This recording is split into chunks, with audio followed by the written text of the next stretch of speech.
नमस्कार, स्वागत है आप सबका। मैं हूं पुनीत पाठक और आप देख रहे हैं बोल रहा है मध्य प्रदेश। हम बात करेंगे आज बुलेटिन में सिंधिया की 18 जून को कांग्रेस ने सिंधिया को घेरने का एक प्लान तैयार किया है। रानी लक्ष्मीबाई के बहाने कांग्रेस सिंधिया पर निशाना साधेगी। बात करेंगे मुलाकातों के सिलसिले की। दो कांग्रेस नेताओं के बंद कमरे वाली मुलाकात पर अब अटकलबाजी हो रही है, तो वहीं बीजेपी उस पर चुटकी ले रही है। बात करेंगे राम नाम पर होती सियासत की, जहां बयानबाजी का दौर और तेज है। मॉनसून को लेकर चर्चा करेंगे, जहां मध्य प्रदेश के कई इलाकों में भारी बारिश को लेकर येलो अलर्ट है। कई और भी खबरें हैं जिस पर हमारी नजर रहेगी अगले आधे घंटे। चलिए शुरुआत कोरोना के आज के आंकड़ों से करते हैं। मध्य प्रदेश में आज 145 नए संक्रमित मिले हैं। पिछले 24 घंटे में 30 की मृत्यु हुई। एक्टिव मरीजों की संख्या 2984 है। मध्य प्रदेश में अब तक 8679 मरीजों की मृत्यु हुई है। 404 मरीज स्वस्थ हुए हैं। 7,88,954 कुल संक्रमित प्रदेश में हुए और अब तक 7,77,291 मरीज पूरी तरह सेहतमंद हुए हैं, स्वस्थ हुए हैं।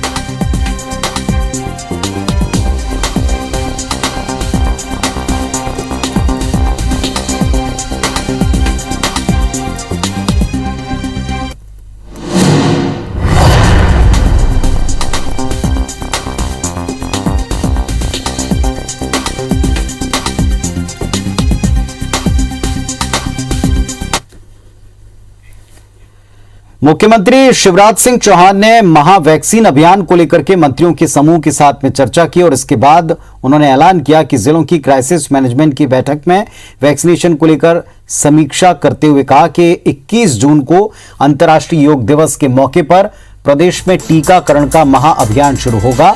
सीएम ने कहा कि इस कार्यक्रम को जब शुरू करें तो एक संकल्प जरूर लें, लोगों को ये संकल्प दिलवाएं कि वैक्सीन ही सुरक्षा है। मैं वैक्सीन लगवा रहा हूं और संकल्प लेता हूं कि अन्य लोगों को भी वैक्सीन लगवाने के लिए प्रेरित करूंगा। शिवराज सिंह ने कहा कि उनका स्थान जहां भी तय होगा वो प्रेरक के तौर पर जाएंगे और 2-3 किलोमीटर साइकिल चलाएंगे। वैक्सीन ही सुरक्षा, हम सबको वैक्सीन लगवाना है तो आप अलग अलग तरीका इस्तेमाल कर सकते हैं। 21 को करेंगे फिर लगातार चलेगा, 1, 2, 3 को व्यापक पैमाने पर फिर करेंगे, गांव गांव निकलेंगे, अपन सब निकलेंगे, मैं भी निकलूंगा। मुख्यमंत्री शिवराज सिंह चौहान ने आज से अपनी कैबिनेट के सदस्यों के साथ 1-to-1 चर्चा की शुरुआत कर दी। सीएम शिवराज ने 17 जून से मंत्रियों के साथ सीधे बात की शुरुआत की। मुख्यमंत्री ने आज इसकी शुरुआत प्रदेश सरकार के खनिज मंत्री विजेंद्र प्रताप सिंह के साथ की। इस दौरान मुख्यमंत्री शिवराज ने विभाग के कामकाज के अलावा मंत्री की व्यक्तिगत और क्षेत्र की समस्याओं और अधिकारियों से तालमेल पर बातचीत की।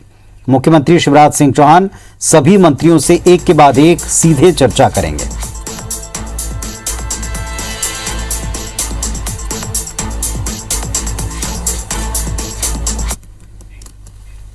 कांग्रेस के वरिष्ठ नेता दिग्विजय सिंह लगातार बीजेपी पर हमलावर हैं। ट्वीट करके दिग्विजय सिंह के हमले सामने आते हैं। नरोत्तम मिश्रा ने इस पर पलटवार करते हुए कहा कि दिग्विजय सिंह केवल ट्विटर पर ही मिलेंगे। ट्विटर के नेता जनता से मिलते तक नहीं है। मिश्रा ने कांग्रेस नेता अजय सिंह और पूर्व कांग्रेस अध्यक्ष अरुण यादव की मुलाकात पर भी चुटकी ली। कहा कि कांग्रेसी खुले में चर्चा करने से बचते हैं। नरोत्तम मिश्रा के बयान पर अरुण यादव ने प्रतिक्रिया दी है।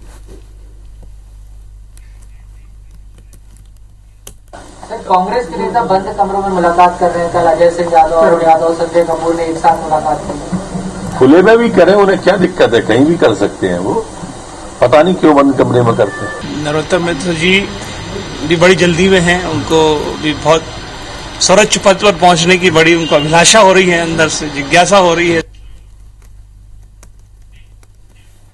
अयोध्या में राम मंदिर जमीन खरीदी में कथित गड़बड़ी के मामले में सियासत चरम पर है, गरमाई हुई है। कांग्रेस राम मंदिर निर्माण से जुड़े संगठनों पर हमलावर है। कांग्रेस विधायक पीसी शर्मा गुरुवार को श्री राम जन्मभूमि तीर्थ क्षेत्र के पदाधिकारी चंपत राय के खिलाफ एफआईआर दर्ज करवाने पहुंचे। पुलिस ने कांग्रेस नेताओं से ज्ञापन लिया और जांच के बाद एफआईआर दर्ज करने की बात कही। कांग्रेस नेताओं का आरोप है कि 2 करोड़ की जमीन को 18 करोड़ में खरीदा गया। इसकी गंभीरता से जांच होनी चाहिए।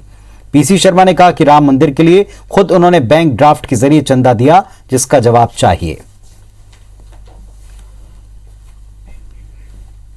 राम जन्मभूमि के लिए राशि दी है। फर्स्ट इन्फॉर्मेशन हमने दी है और इसमें मांग की है कि चंपासराय और बाकी जो लोग हैं घपलेबाज, मुकदमा दर्ज किया जाए।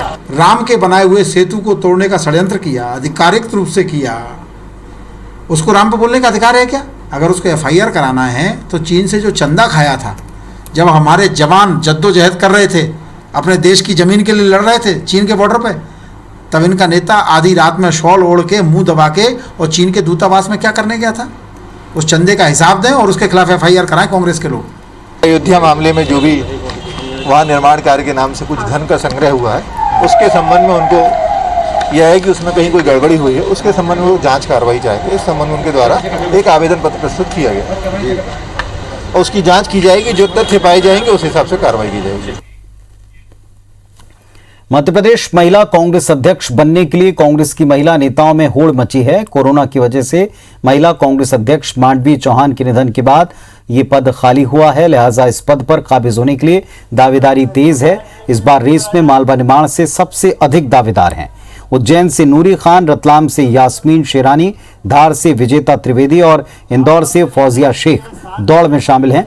मालवा से ज्यादातर दावेदार अल्पसंख्यक वर्ग से हैं, लिहाजा दावेदारों को उम्मीद है कि अब की बार अल्पसंख्यक वर्ग को मौका मिल सकता है। हालांकि दावेदारों के नाम पर मोहर लगाने में शोभा ओझा और अर्चना जायसवाल की अहम भूमिका होगी।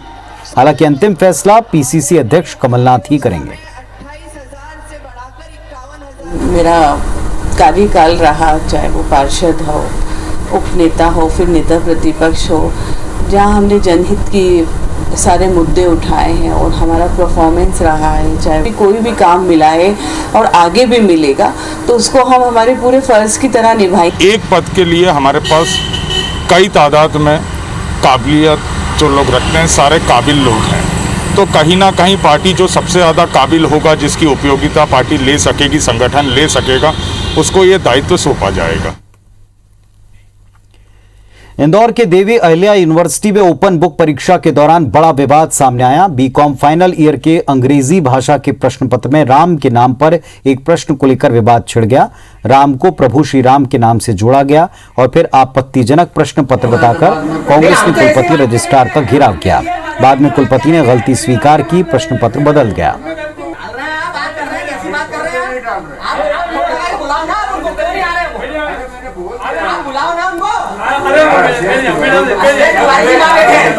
आप उनके ऊपर कड़ी कार्रवाई करिए। तिवारी जी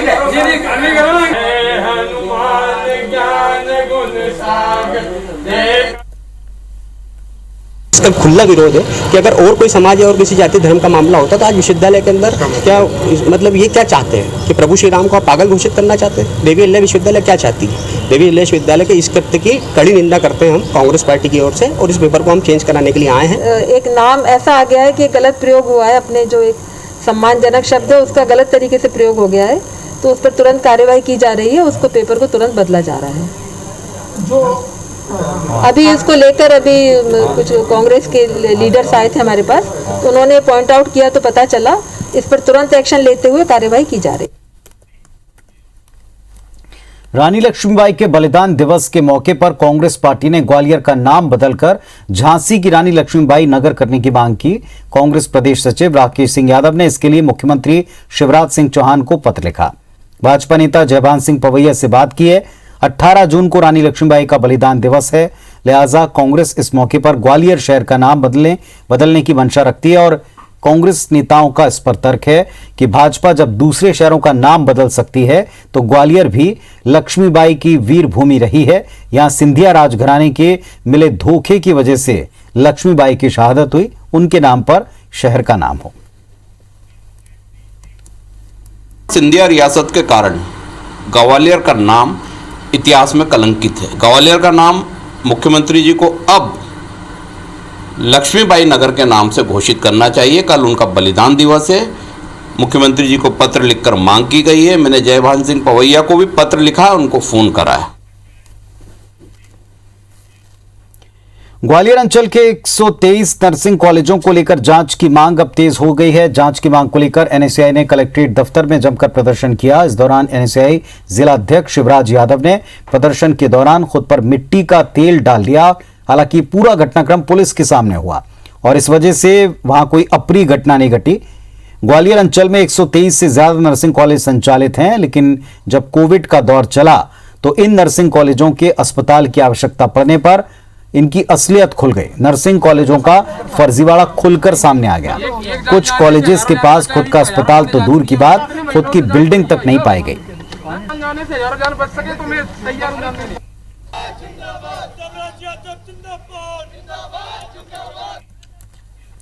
सरकार अब स्कूलों में बच्चों का नामांकन बढ़ाने में जुटी है। सरकार ने 33,87,947 बच्चों का स्कूल में प्रवेश कराने का लक्ष्य तय किया है। इस लक्ष्य को पूरा करने की जिम्मेदारी टीचर्स को दी गई है। एक शिक्षक 15 छात्रों का स्कूल में दाखिला कराएगा। इसके लिए उसे घर घर जाकर न सिर्फ बच्चों को तलाशना होगा, बल्कि उनको स्कूल तक लाना है। इसके लिए बाकायदा नव प्रवेश प्रबंधन नाम का एक पोर्टल बनाया। सरकार का ये अभियान गृह प्रवेशम है। घर घर संपर्क अभियान 15 दिन तक का है, 30 जून तक चलेगा। इन बच्चों का 15 दिनों में 100% सत्यापन भी किया जाएगा। 15 जून से सभी कक्षाओं में भी हम आगे एडमिशन की प्रक्रिया प्रारंभ करने का निर्देश जारी कर दिया है। और एक कोशिश ये होगी कि अधिकतम बच्चे नामांकित हो जाए, कोई छूटे नहीं। इसलिए वो स्कूलवार हमारे शिक्षक और अभिभावक मिलकर के अभियान को चलाएं। बच्चों को तो किसी को भी नहीं हुआ है, उनके संपर्क में आएंगे तो हमें हो सकता है, हमसे जो है हमारे घरों में हो सकता है। तो इसलिए अभी सुरक्षा की दृष्टि से ये जो प्रोग्राम शासन ने हम लोगों को दिया है, इसका वो ठीक नहीं है। कोरोना संक्रमण की तीसरी लहर आने से पहले इंदौर में बच्चों में गंभीर बीमारी मल्टी इन्फ्लेमेटरी सिंड्रोम के लक्षण दिखने लगे और इन सब के बीच मासूम को तीसरी लहर से बचाने के लिए युद्ध स्तर पर तैयारियों का दावा है। इसके लिए नियुक्ति से लेकर विशेष ट्रेनिंग की रणनीति पर काम हो रहा है। दरअसल प्रदेश की आर्थिक राजधानी इंदौर में 40 लाख की आबादी है, जिसमें 12 लाख बच्चे हैं जो कि 18 साल से कम उम्र के हैं। एक्सपर्ट कहते हैं कि 12% बच्चों की आबादी तीसरी लहर से आहत हो सकती है और ऐसे में इंदौर प्रशासन 1600 बेड आरक्षित करने की तैयारी में है। 4 सरकारी अस्पतालों में बच्चों के लिए 700 और प्राइवेट अस्पताल में 900 बेड आरक्षित किए जाएंगे। नर्सेस की, पैरामेडिकल स्टाफ की और डॉक्टर्स की ट्रेनिंग भी हम लोग एक आध वीक में स्टार्ट करने वाले हैं। 12% बच्चे आएंगे उसमें। उस 12% में करीब 1 to 2% हम मान के चलते हैं कि हॉस्पिटल में एडमिट होंगे। वो करीब 1600 बेड तैयार करेंगे अभी सर केवल बच्चों के लिए। मध्य प्रदेश में नर्सों की संभावित हड़ताल को लेकर जबलपुर हाईकोर्ट में याचिका दायर की गई है। नागरिक उपभोक्ता मार्गदर्शक मंच की ओर से दायर की गई याचिका में नर्सों की हड़ताल को अवैध बताया गया। कोरोना काल में नर्सों की हड़ताल से मरीजों की मुश्किलें बढ़ने का हवाला देते हुए ये मांग की गई कि संकट के समय नर्सों का हड़ताल पर चले जाना और अपनी मांग को लेकर सरकार के खिलाफ बयानबाजी करना तर्कसंगत नहीं है। बीते 8 दिन से अपनी 10 सूत्री मांग को लेकर प्रदेश भर की नर्सें आंदोलन पर हैं, लेकिन सरकार के द्वारा किसी भी प्रकार का कोई फैसला न लिए जाने के चलते नर्सों ने अब अपने आंदोलन को उग्र रूप देने का ऐलान कर दिया। नर्सों ने तय किया कि सरकार की उदासीनता अगर ऐसे ही रही तो प्रदेश भर की नर्सें काम बंद हड़ताल पर जाएंगी। नर्सों ने अपनी हड़ताल घोषित करी है, तो हम लोगों ने इस मामले में एक माननीय उच्च न्यायालय में एक याचिका दायर करी है। हमारा उसमें ये कहना है कि वर्तमान परिस्थितियों को देखते हुए, क्योंकि कोविड की महामारी का दौर अभी ख़त्म हुआ नहीं, चल रहा है, ऐसे समय में अगर पैरामेडिकल स्टाफ जैसे नर्सेज हैं अगर हड़ताल करते हैं तो आम जनता को बहुत कष्ट और तकलीफ होने वाली है। सिवनी के सर्किल जेल में कैदी की संदिग्ध मौत के बाद करीब 400 कैदियों ने भूख हड़ताल शुरू कर दी। 8 रुपए के कैदी गेंदालाल की इलाज के अभाव में मौत हुई, लेकिन जेल प्रबंधन इन आरोपों से इनकार करता है। जेल प्रशासन के मुताबिक 2020 से गेंदालाल जेल में बंद था। जब से आया था तभी से बीमार था। उसके इलाज में किसी प्रकार की कोई लापरवाही नहीं बरती गई, मगर जेल में बंद कैदियों ने जेल अधीक्षक अदिति चतुर्वेदी को हटाए जाने की मांग करते हुए भूख हड़ताल शुरू कर दी। कि कल उनकी बीमारी चलते इलाज ढंग से नहीं हो पाया, तो उससे उनकी डेथ हो गई आज, और सारे कैदी यहाँ पर भूख हड़ताल में बैठे हैं। वो अस्थमा रोग से ग्रसित था और 5/3/2020 से जेल प्रवेश के समय से ही वो बीमार था, और रात में जैसे ही उसकी तबीयत अचानक खराब हुई तो तत्काल अस्पताल लेके गए। जहाँ डॉक्टरों ने करीब 9-5 बजे हम लोग यहाँ से रवाना कर दिए थे अस्पताल के लिए और वहाँ उसकी मौत हो गई। और वक्त एक छोटे से ब्रेक का है, लौटते हैं जल्दी।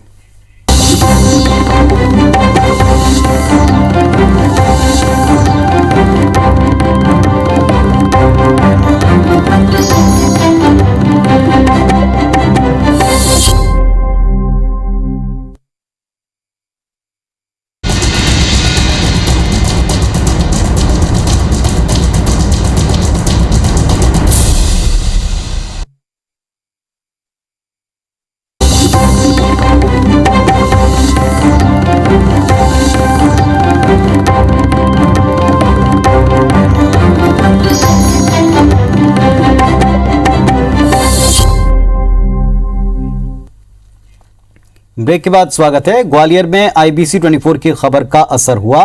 कोविड-19 के ट्रीटमेंट में प्रयोग की गई फेवीमैक्स टैबलेट के नकली होने के खुलासे के बाद इस मामले की जांच तेज कर दी गई। खुद कलेक्टर कौशलेंद्र विक्रम सिंह नकली फेवीमैक्स टैबलेट की जांच और तमाम तथ्यों पर नजर बनाए हैं। उन्होंने जांच में तेजी लाने और इस बड़े जानलेवा फर्जीवाड़े के पीछे असली चेहरों को बेनकाब करने के लिए 3 सदस्यों की एक टीम बना दी है।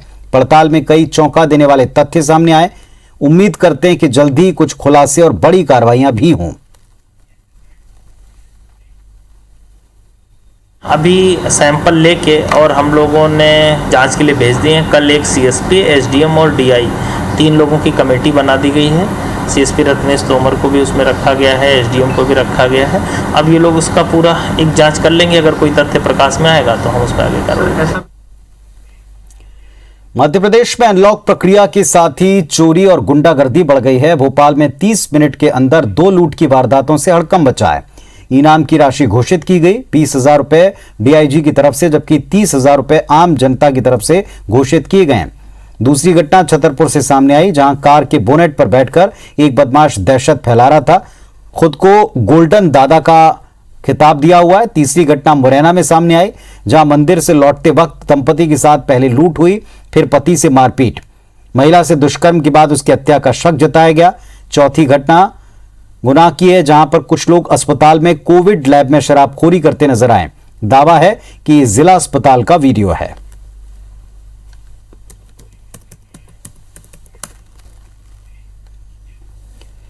जबलपुर के सुरभि मुले ने एक ऐसा कीर्तिमान बना दिया जिसे तोड़ना आसान नहीं होगा। जीवन का सार कही जाने वाली श्रीमद् भगवत गीता की सुरभि ने महज 6 घंटे 17 मिनट में अर्थ समेत व्याख्या की। सुरभि मुले ने श्रीमद् भगवत गीता का निरंतर अर्थ समेत पाठ करके इंडिया बुक ऑफ रिकॉर्ड्स में अपना नाम दर्ज किया है। खास बात यह कि सुरभि को 6वें अध्याय के बाद ब्रेक लेना था, मगर वो रुकी नहीं और लगातार गीता का पाठ करते हुए 8वें अध्याय तक पहुंच गए। सुरभि की लगन और गीता का अर्थ समेत कंठस्थ पाठ देखकर निर्णायक भी हैरत में पड़ गए। सुरभि मुले 10वीं कक्षा की छात्रा हैं और 8 साल की उम्र से अपनी दादी विजया मुले से भगवत गीता को अर्थ समेत पढ़ना सीख रही हैं। जो इससे विपरीत है वह अज्ञान है, ऐसा कहा गया है। क्षेत्रं क्षेत्री तथा क्रोधं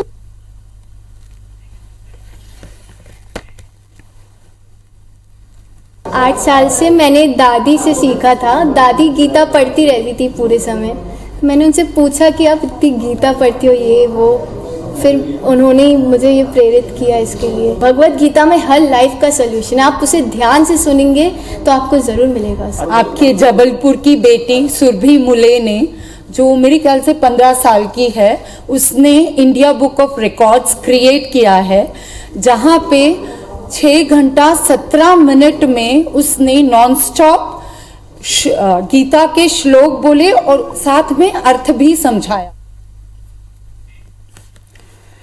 तो इस बुलेटिन में फिलहाल इतना ही।